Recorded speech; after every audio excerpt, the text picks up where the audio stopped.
పద్మపీఠం, దాని మీద ఆయన పాదాలు, మెడలో వేసుకున్నటువంటి సాలగ్రామాల మాడలు, ఇలా ముందుకొచ్చినటువంటి వక్షస్థలం, శ్రీదేవి భూదేవి వాళ్ళకి చుట్టినటువంటి పుష్పాల మాలలు, మొలకి పెట్టుకున్నటువంటి నాగాభరణం,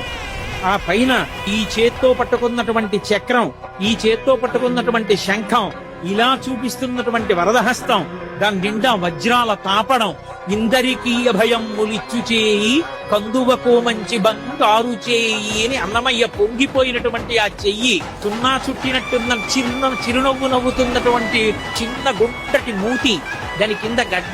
గడ్డం మీద కర్పూరపు మచ్చ, కళ్ళు ముక్కు కప్పుతూ పై వరకు పెట్టినటువంటి ఊర్ధపుండ్రాలు, దాని మీద అంత పొడుగున వజ్రాలు తాపడం చేసినటువంటి కిరీటం,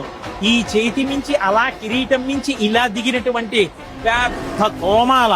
ఆ స్వామి దివ్యమంగళ విగ్రహాన్ని పైనుంచి కిందకి, కింద నుంచి పైకి చూసి పరమ సంతోషాన్ని పొందాడు.